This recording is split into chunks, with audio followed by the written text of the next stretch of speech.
जय श्री राम। आप सभी का स्वागत है हमारे पहले लॉन्ग फॉर्म वीडियो में और हम आज बात करेंगे महाकुंभ के बारे में। यूनेस्को के अकॉर्डिंग कुंभ इस वर्ल्ड की सबसे बड़ी कल्चरल, स्पिरिचुअल और रिलीजियस गैदरिंग है। 13 जनवरी से शुरू होकर 26 फरवरी तक उत्तर प्रदेश के प्रयागराज में चलने वाला हर 12 साल पर होने वाला कुंभ नहीं बल्कि महाकुंभ है। जी हाँ, ये आपकी और हमारी लाइफ में केवल एक ही बार होगा, क्योंकि ये 144 साल में केवल एक ही बार आता है। चलिए कुंभ मेला में सबसे पहले समझते हैं कुंभ का मतलब।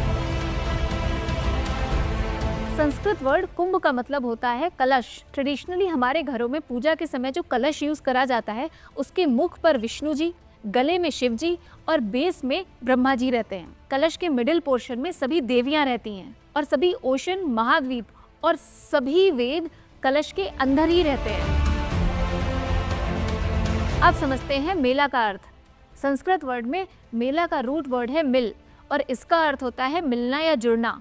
इसलिए मेला का अर्थ होता है मिल के साथ साथ चलना और कुंभ मेला इसी इमोशन को तो रिप्रेजेंट करता है। कुंभ मेला एक ऐसा मेला कम फेस्टिवल है जिससे कुंभ वर्ड से हिंदू धर्म अपने कंप्लीटनेस को रिप्रेजेंट करता है, जहाँ पर सभी जाति, सेक्स और धर्म के सभी लोग अपनी सारी बाउंड्रीज को तोड़ते हुए एक साथ स्पिरिचुअली इवॉल्व होने के लिए आते हैं। अब बात आती है कि कुंभ मेला आखिर मनाया क्यों जाता है। तो कुंभ मेला की परंपरा अनादिकाल से चली आ रही है। इसका डिस्क्रिप्शन हमें वेदों में भी मिलता है, जैसे कि ऋग्वेद, यजुर्वेद और अथर्ववेद। कुछ ट्रेडिशनल कथाओं के अनुसार आदि गुरु शंकराचार्य ने इसकी शुरुआत 9th सेंचुरी में करी थी। कुंभ को लेकर 3 कहानियां पुराणों में मिलती हैं। सबसे पहले समझते हैं पहली कहानी, समुद्र मंथन की कथा। स्कंद पुराण के अनुसार हिमालय के पास क्षीर सागर में देवताओं और असुरों ने एक बार समुद्र मंथन करा था। इसमें मंदराचल पर्वत को मथानी बनाया गया था और वासुकी नाथ को उसकी रस्सी। मंथन से धन्वंतरी प्रकट हुए थे, जिनके हाथ में कुंभ यानी कलश था, अमृत से भरा हुआ। और इस अमृत के कलश के लिए देवताओं और असुरों के बीच में 12 दिन तक युद्ध चला था। देवताओं और असुरों के इस स्ट्रगल में बृहस्पति ने उस कलश को दैत्यों के हाथों में जाने से बचाया था। वहीं पर सूर्य देव ने उसको फूटने से बचाया था और चंद्रदेव ने अमृत छलकने से बचाया था। फिर भी इस खींचातानी में 4 जगह अमृत की बूंदें गिर ही गई थी और वो 4 जगह है उज्जैन, हरिद्वार, नासिक और प्रयागराज। हम आज यहीं पर कुंभ मेला मनाते हैं। अब क्योंकि देवताओं और असुरों का संग्राम 12 दिन तक चला था, इसलिए हम कुंभ को 12 साल पे मनाते हैं।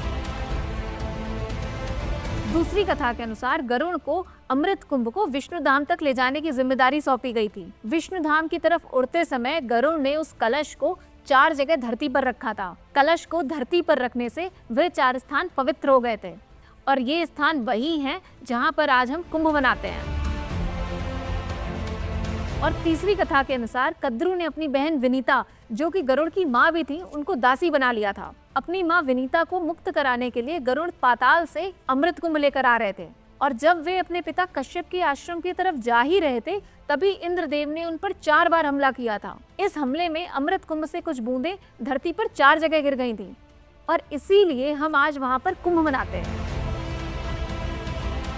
अभी तक हमने समझी थी पौराणिक कथाएं, अब देखते हैं कुंभ मेला के कुछ हिस्टोरिकल एविडेंसेस भी। ऐसा माना जाता है कि कुंभ की परंपरा नियोलिथिक एज से चली आ रही है। 7th सेंचुरी में भारत आए चीनी यात्री ह्वेनसांग ने अपने लेखों में प्रयागराज में हर 5 साल पर होने वाले एक मेले का डिस्क्रिप्शन किया है, जिसमें कि राजा हर्षवर्धन भी पार्टिसिपेट किया करते थे। कहा जाता है कि महाराजा हर्षवर्धन ने ही 12 साल के कुंभ के बीच में एक अर्ध कुंभ की परंपरा शुरू करी थी। मेडिवल टाइम्स में अकबर के दरबारी अबू फजल ने भी अपनी बुक आईने अकबरी में कुंभ का डिस्क्रिप्शन दिया है। अब देखते हैं 1947 के बाद कुंभ मेला का एक्सपेंशन कैसे हुआ। स्वतंत्रता मिलने के बाद पहली बार ऑर्गेनाइज्ड कुंभ मेले में, जो कि 1954 में ऑर्गेनाइज हुआ था, उसमें 50 लाख लोगों ने भाग लिया था, जो कि पूरी पॉपुलेशन का 1.25% था। वहीं ये संख्या 1977 में बढ़कर 1.5 CR हो गई थी, जो कि भारत की पूरी पॉपुलेशन का 2.3% था। 1989 में नंबर बढ़कर 2.9 CR हो गया था। 2001 में 5 करोड़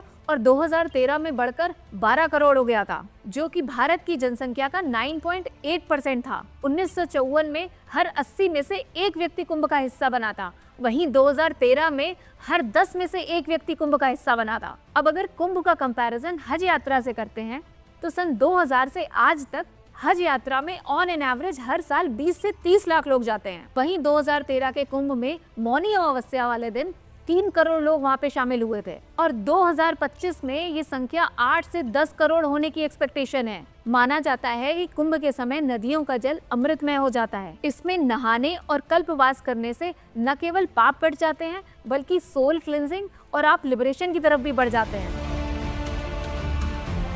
अब समझते हैं कुंभ की astronomical importance. Mahakumbh astronomical perspective से भी बहुत इंपॉर्टेंट है। कई पुराणों में इस स्थानों पर नहाने की डेट्स और एस्ट्रोनॉमिकल कॉम्बिनेशंस का भी डिस्क्रिप्शन मिलता है और ये पुराण है नारद पुराण, पद्म पुराण, शिव पुराण, वराह पुराण और ब्रह्म पुराण। हरिद्वार, नासिक, उज्जैन और प्रयागराज में कुंभ एक स्पेसिफिक राशि और ग्रह के कॉम्बिनेशन पे ही होता है। मेला तब ऑर्गेनाइज होता है जब सूर्य, चंद्रमा और बृहस्पति की स्पेसिफिक एस्ट्रोनॉमिकल सिचुएशन, जिसको कि कुंभ योग भी बोलते हैं, वो बनती है और ये सभी ग्रह एक स्पेसिफिक राशि में होते हैं। कई विद्वानों का तो ये भी मानना है कि कुंभ का नाम कुंभ राशि यानी एक्वेरियस पे रखा गया है। प्रयागराज का कुंभ मेला मकर संक्रांति यानी सूर्य के मकर राशि में प्रवेश करने पर होता है। उज्जैन और नासिक का मेला सिंहस्थ कहलाता है क्योंकि ये बृहस्पति के सिंह राशि में होने पर ऑर्गेनाइज होता है। और हरिद्वार का कुंभ एक इकलौता ऐसा मेला है जहाँ पर ग्रह कुंभ राशि में होता है। आप समझते हैं कि साइंटिफिकली और एस्ट्रोनॉमिकली ये मेला हर 12 साल पर ही क्यों होता है। चंद्रमा को पृथ्वी की परिक्रमा लगाने में 1 माह लगता है, जिसमें कि ये टोटल 12 राशियों से होकर गुजरता है। वहीं पर सूर्य को 12 राशियों से गुजरने में 1 साल लगता है। और अगर बृहस्पति की बात करी जाए तो बृहस्पति को 12 राशियों से गुजरने में पूरे 12 साल लग जाते हैं, जो कि सूर्य की परिक्रमा करने के बराबर भी होता है। बृहस्पति की परिक्रमा करने की ड्यूरेशन सबसे ज्यादा होती है। इस कारण किसी भी जगह पर कुंभ योग दोबारा तभी बनता है जब बृहस्पति उसी राशि में दोबारा आता है। यही वजह है कि नॉर्मली किसी भी जगह पर हर 12 साल पे ही कुंभ मेला लगता है। अब समझते हैं कुंभ मेला कितने तरीके के होते हैं। कुंभ मेला मेजरली 4 तरीके के होते हैं। कुंभ मेला, अर्ध कुंभ मेला, पूर्ण कुंभ मेला और महाकुंभ मेला। कुंभ मेला या रेगुलर कुंभ मेला हर 4 साल पे होता है और ये प्रयागराज, उज्जैन, नासिक और हरिद्वार पे रोटेशन के बेसिस पे होता है। अर्ध कुंभ मेला हर 6 साल पे होता है और ये हरिद्वार और प्रयागराज में ही होता है। पूर्ण कुंभ मेला हर 12 साल पर इन चारों स्थानों पर होता है। महाकुंभ मेला हर 144 साल बाद होता है, जो कि इस बार 2025 में हो रहा है। ये कुंभ मेला 12 पूर्ण कुंभ मेला के होने पर प्रयागराज पे होता है। कुंभ मेला में नहाने के लिए कुछ स्पेसिफिक डेट्स कुछ खास होती हैं। वैसे तो आप कुंभ मेला में कभी भी डुबकी ले सकते हैं, पर कुछ ऐसी डेट्स भी होती हैं जिसमें डुबकी लेने की वैल्यू बढ़ जाती है। इनको हम कहते हैं शाही स्नान। प्रयागराज में शाही स्नान होता है पौष पूर्णिमा को, मकर संक्रांति को, मौनी अमावस्या को, बसंत पंचमी को, माघ पूर्णिमा को और महाशिवरात्रि को। प्रयागराज में कुंभ त्रिवेणी संगम पर होता है। ये त्रिवेणी संगम है गंगा जी,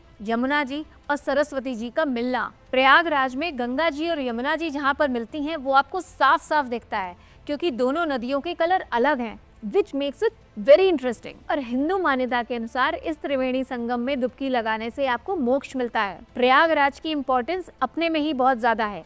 इसको तीर्थों का राजा यानी तीर्थराज कहा जाता है। एक बार एक साधु ने शेषनाग जी से पूछा कि प्रयागराज कितना इम्पोर्टेंट है, तो शेषनाग जी ने एक तराजू में एक तरफ प्रयागराज और एक तरफ बाकी सभी तीर्थों को रखा और उस तराजू का पलड़ा प्रयागराज की तरफ ही झुका। प्रयागराज सप्तपुरियों में भी आता है। इसका मतलब ये है कि यहाँ पर नहाने से या फिर आपकी अस्थियों को प्रवाहित करने पर आपको मोक्ष मिल जाता है। अब बात करते हैं कि कुंभ में कौन कौन आ सकता है। कुंभ मेले में तीर्थयात्री सभी रिलीजियस सेक्शन से आ सकते हैं, जिसमें साधना करने वाले साधु, संत और नागा बाबा भी होते हैं और हम और आप जैसे नॉर्मल भारतीय भी। कुंभ मेला हमेशा से साधुओं का मेला रहा है। जो साधु हमेशा जंगलों में, पहाड़ों में और गुफाओं में रहते हैं वो यहाँ पर बिना बुलाए इकट्ठे होते हैं, नए साधु बनते हैं। अखाड़ों के इलेक्शंस भी होते हैं और अखाड़ों के आपस के डिस्प्यूट्स भी यहाँ रिजॉल्व किए जाते हैं। इनके अलावा स्पिरिचुअलिटी और हिंदू धर्म को मानने वाले बहुत सारे लोग यहाँ पर इकट्ठा होते हैं।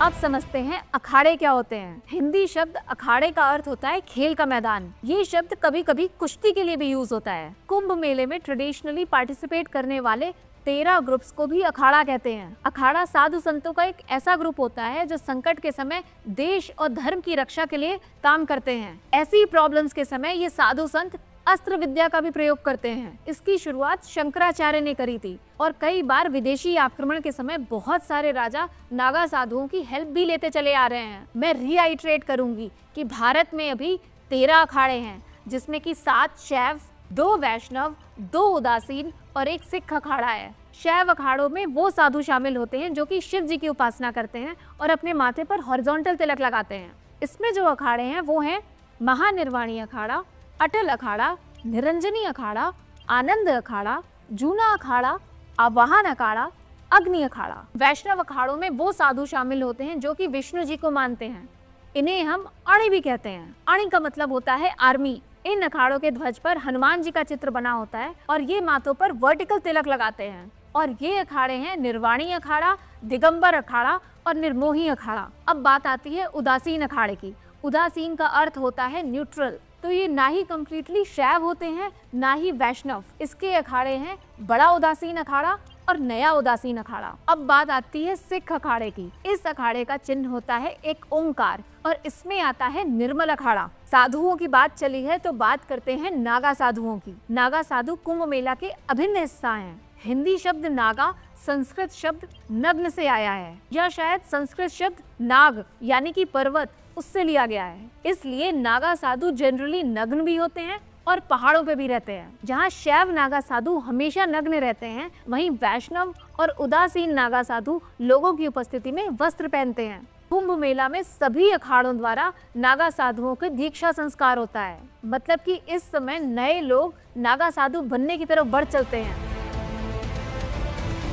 अब समझते हैं कल्पवास क्या होता है। ब्रह्म पुराण और पद्म पुराण के अकॉर्डिंग कल्पवास पौष एकादशी से माघी एकादशी तक होता है। कल्पवास वह व्रत होता है जिसमें कि गृहस्थ एक लंबे समय जनरली 1 महीने तक संगम के किनारे रहता है और कठोर और पवित्र जीवन को अपनाता है। माना जाता है कि माघ महीने में कल्पवास करने से उतना ही पुण्य मिलता है जितना पुण्य 1 कल्प यानी कि 432 करोड़ वर्ष में किए गए पुण्य से मिलता है। कल्पवास करने के अपने नियम होते हैं। इसके दौरान लोग 1 बार खाना खाते हैं, जमीन पर सोते हैं और दिन में 3 बार नहाते हैं। कल्पवास करने के लिए लोग बहुत ज़्यादा कंट्रोल और डिसिप्लिन में रहते हैं और किसी भी तरीके के भोग विलास से दूर रहते हैं। 12 साल के कल्पवास करने के बाद कोई भी गृहस्थ शय्यादान करता है। शय्यादान का अर्थ केवल बिस्तर का दान नहीं, बल्कि हर तरीके के सांसारिक और भौतिक सुखों का त्याग है। स्वतंत्र भारत के पहले राष्ट्रपति डॉक्टर राजेंद्र प्रसाद ने भी 3 बार कल्पवास किया था।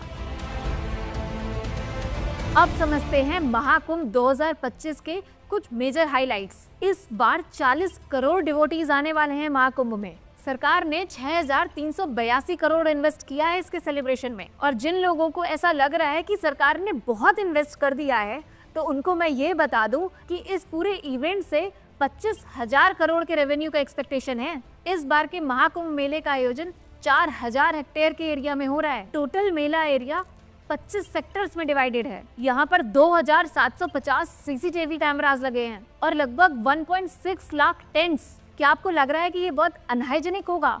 तो आपको मैं ये बता दूं कि यहाँ पर 1.5 लाख टॉयलेट्स हैं केवल। कुंभ मेले को इस पृथ्वी का सबसे बड़ा आयोजन, पृथ्वी की सबसे बड़ी तीर्थ यात्रा और दुनिया का सबसे बड़ा त्योहार कहा गया है। लेकिन ये मेला केवल एक इवेंट, एक तीर्थ यात्रा या एक त्योहार से कहीं अधिक है। ये मानवता का संगम है जहाँ प्रेम, शांति और कोएग्जिस्टेंस जैसे यूनिवर्सल मूल्यों को सेलिब्रेट किया जाता है। अगर आपके पास महाकुंभ से रिलेटेड और कोई भी प्रश्न है तो कमेंट्स में ज़रूर पूछें, मैं आपका उत्तर ज़रूर दूंगी।